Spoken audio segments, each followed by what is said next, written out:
Round of applause for Maurice Jones-Drew, please. Oh, thank you. I appreciate it.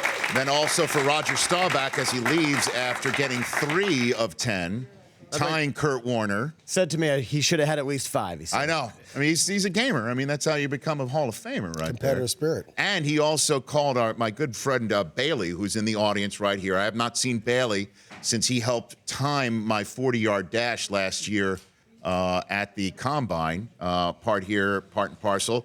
Looking as great as ever, thanks to the folks at St. Jude Children's Research Hospital. And he called Bailey up on stage and told Bailey that if he missed the last one, he would give him $10. I hope he doesn't spend that. He pulled it. Well, he won't spend the $10 because the $10 that Roger Staubach took out of his wallet, he then autographed for Bailey. So there's 2 autographs on that from the Secretary of the Treasury and Roger Staubach. It's probably the only one ever. Like the Secretary of the Navy and the Secretary of the Treasury. So thanks again, Roger. Good to see you, Bailey, and now good to see you, Maurice Jones-Drew. How you doing, bud? I'm doing well. It's funny that this helmet's up here because can I tell you a quick story? Please go for it. The Vices helmet. The Vices helmet. So was it 3 or 4 years ago? I want to say we were at 4 years ago. We were at Stanford, kind of a sports psychology deal, and the Vices helmet was there, and I took my youngest son with me, who will be there tonight for our game night. Okay. But I took him from school without telling anyone. I just told him to come with me. So the police were looking for me. That was the one issue. Fact that the police were called because my son wasn't at school. Well, it'll get better. So my wife is blowing my phone up, and we're sitting down, and we're talking about this helmet, and I had an opportunity to probably, I think, invest in the company, right? It was an opportunity, and I just didn't do it, and I'm just not smart. Well, I mean, it sounds like your day was filled with bad decisions that day. Right. I mean, It was a bad. I just started off with a bad day. It's just a bad decision day for Maurice Jones-Drew. Yes. You didn't call the school to say you're not bringing your son there? I didn't know we had to do that. You know, back in the day, you just did what you did. You know, I was like, hey, I was taking him to school. I was like, you know what? Just come with me. I got to go to this thing. We'll have a. You didn't tell your wife you were doing that? It's my son. I figured, bad decision day. Like, Bad decision day. Was your hair good at least? Was it a bad hair day too? No. Hair was phenomenal. Okay, I got good. cut that night, but yeah. So. Oh, your haircut that night. night. Hair was cut. You weren't cut by like the Raiders or anything. No. Okay, very good. You mentioned the game night. We're going to be doing the game day, game night, sort of a Pictionary, crazy type game night. Half-hour show live on the NFL Network tonight at 6 o'clock. If you're at the Experience, come on out. I'm hosting it, a whole bunch of stuff. You're also part of the 8.5-hour pregame show on the NFL Network that started 5 minutes ago. All fun. On Super Sunday. And then also you're calling the game for the Rams. Yeah, that's going to be a little nerve-wracking, but... You're calling the game. It'll be great. How have the Rams look to you this week? Yeah, you know what? You're the first person I've seen. Have you not eyeballed them? I haven't had a chance to see them. Huh. I've been working. Well, what are you hearing about? Oh, I've been hearing a lot. I mean, I know they had a great practice. They're really dialed in. I've talked to a couple of players. They're excited about this opportunity, right? Because, again, you're talking about a team 3 years ago that everyone thought was, and we talked about this on air the last time, there was a time where we were all on the plane like, oh, where are we going to go from here? And so... that was the Thursday night game. Blowout. 3 days after they fired Jeff Fisher. Yep. Jared Goff had still yet to win a game as a starter. It was his 5th start as a starter.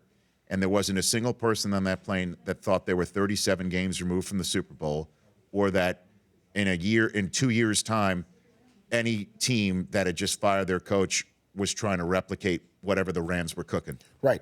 Nobody thought that would be possible on that plane that night. So, you know, to kind of call the journey over the last couple of years to see those guys, and then you talk to them, got a chance to reach out to a couple coaches, and then they're just enjoying the moment, really. But they know that it's a tough task ahead, and we're going to battle.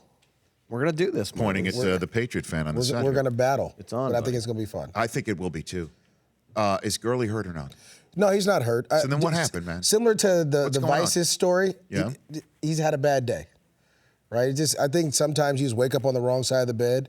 I've had bad games. There was a game we played on Monday night against the Baltimore Ravens where I fumbled 4 times, didn't score, fumbled right before I got in the end zone. You just have bad days. And so just so happened that his was in the NFC Championship game. Well, I think this is going to work to his benefit because I'm seeing he's on Twitter. He's active this week. Oh, yes. Okay. And he retweeted somebody talking about his performance against the Cowboys, and he goes, oh, that's right. I had 100 yards against the Cowboys. I forgot. So, and I assume that I read the tweet in that tone of voice. And that was a tone of voice that he meant it, yes. And I think, again, we're such our society, we like to live in the moment. The last thing we saw, that's why the non-call has been so big and all those things. But let's remember, he got hurt week 1.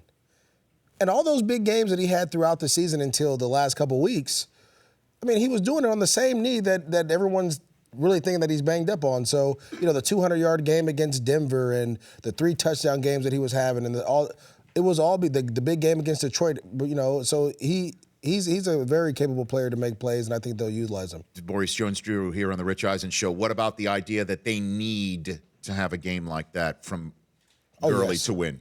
Well, when Gurley gets going, that offense is unstoppable because now the play-action pass opens up. Jared Goff's more comfortable. The receivers are seeing simple coverages. You need those type of games. It helps the offense better, helps the team better because, again, he's one of the vocal leaders on the team. But I also think when Todd's having fun, you see that it kind of takes a lot of the pressure off. Where when you saw the Saints, he wasn't having a good time. They were showing him stretching on the sidelines. His face, it was just, and you could see the other players feed off that. And so when Todd's smiling, talking trash to the cameras, all those things, they're normally doing a really good job and they're having a good time. Okay, so Rams 0-2 against the NFC Championship game participants from this year and last year. Okay, they were 0-2 against the Eagles and 0-1 against the Eagles and 0-1 against the Saints. They were 0-1. They were 1-0 against the Chiefs. That's what I'm trying to say. Right. So they played against the Eagles, who a lot of folks thought should have been in the NFC Championship game. We talked about They were 0-1 against the Saints, whose fan base thinks they should be in the Super Bowl, and they beat the Chiefs, who a lot of folks think, and we got Travis Kelce coming on in the third hour. They kind of got hosed by the rules on overtime. You got to win the toss. I understand that. So, or if you win the toss, you've got to score. Yes, right. Which obviously the Saints did not do. Are the Patriots the best team that the Rams have faced this year? I wouldn't say they're talent-wise. I don't think they're the best team. Who was that? Saints? Probably the Saints or the Eagles. The Eagles don't get enough credit for the talent that they had. I know they had a lot of injuries, but Alshon Jeffrey, Golden Tate, I mean, they brought together a nice group. It would have to be the Saints, though. I think top to bottom, the Saints are probably one of the most talented teams in the league. But the thing that, you're going against the greatest of all time, the GOAT. And that's the difference. Tom Brady's seen everything. Bill Belichick, they've seen everything. They played against Wade Phillips a ton. They've had little success. Wade has had little success. I think the Patriots have had more.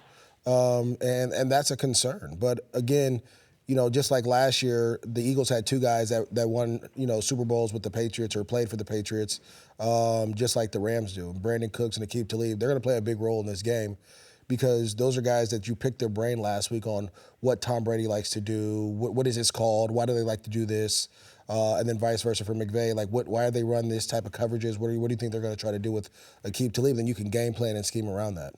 Maurice Jones-Drew here on the Rich Eisen Show. Here's what I think is the key here, because we could talk about 50 million different things, and I'm sure you have all week on NFL Network, and we could do it here if we had the time. But I think it comes down to this.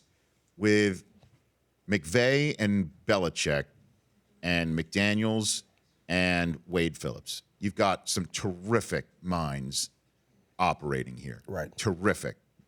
And they're at the tops of their games right now. And you've got Brady, one of the greatest executors of a game plan ever in any sport. And you got Goff, where the setup with McVay in his helmet till 15 seconds to go is going to be key. The key is who's going to disrupt the best. Will the Patriots be able to disrupt Goff by disguising their coverage, right, confusing him, turning him into the Goff that second guesses, that doesn't hit the back foot and rip it? Or will Sue and Donald come up the middle on Brady and disrupt the one thing that Brady does, which is timing, not getting sacked, which he is yet to be sacked this postseason? Really? So I didn't know that stat. That's why you come on this show. Yeah, that's my problem. As a matter of fact, That's my there's problem. been only one quarterback who's gone through an entire postseason from beginning to winning a Super Bowl or playing in the Super Bowl and never been sacked once, and that was Brady before. So here he is now. Again, he hasn't been sacked. So who's going to disrupt the most? So the most That's the important, I'll say this: the most important thing for the Rams is to start fast and get in their tempo. When they get in tempo, they haven't been stopped.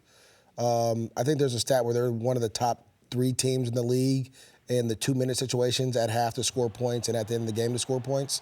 And that's important because most of these games come down to the last 2 minutes, or the Super Bowls come down to the last 2 minutes of the game, whoever has the ball. So for me, is if they can get fast and get into that no-huddle offense where they can move down the field, that's what they did against the Saints. That's how they were able to come back. Yeah, but that's what the Falcons did against the Patriots, with all due respect to the Atlanta folks who are here. And then, so you got to play all four here. No disrespect to the Falcons fans, but they're not. I don't think they have the Rams' ability with the weapons. They had Julio, don't get me wrong. With one of the greatest catches in the history of the game that we'd be talking about today if they won it.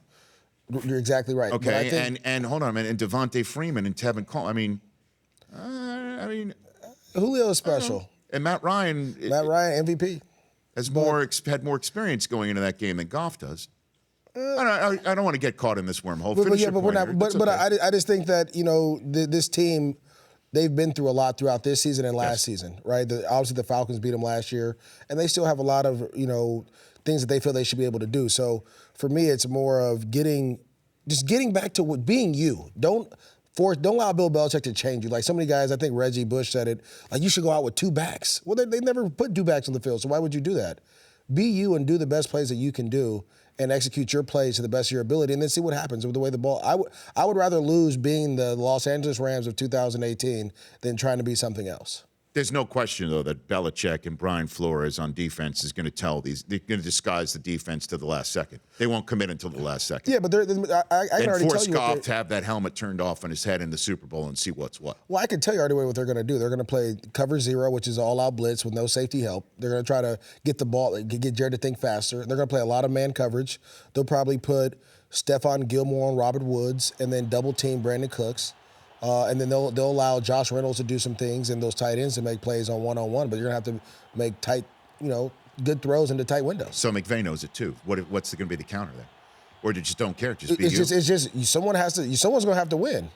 At the end of the day, I think I'm always name dropping our guys, but Mike Robb said it's Jimmy and Joe's, not X and O's.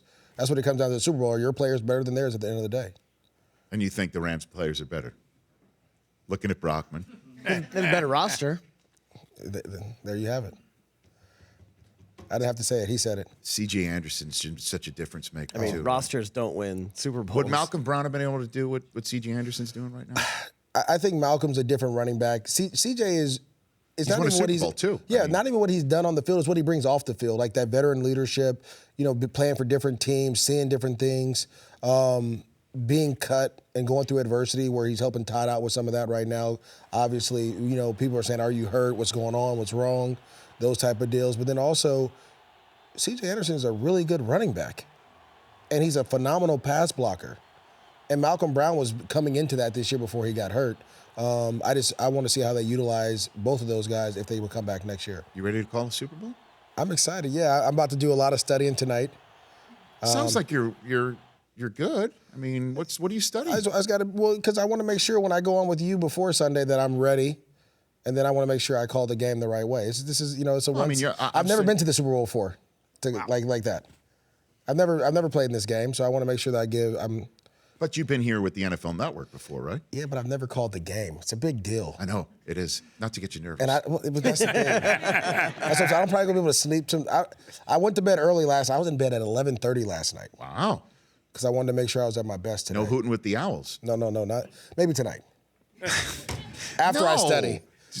No. Don't do that though. All right, you'll kids, be fine. yeah. The kids don't do that. Okay. But no, I'm gonna kind of dive in a little bit, and then I'll really get in tomorrow and be ready for Sunday. I'm excited for you, man. Me too. I appreciate it. Thank you. I really, really am. You've been great all playoff long, all season long, coming on the show, coming here again.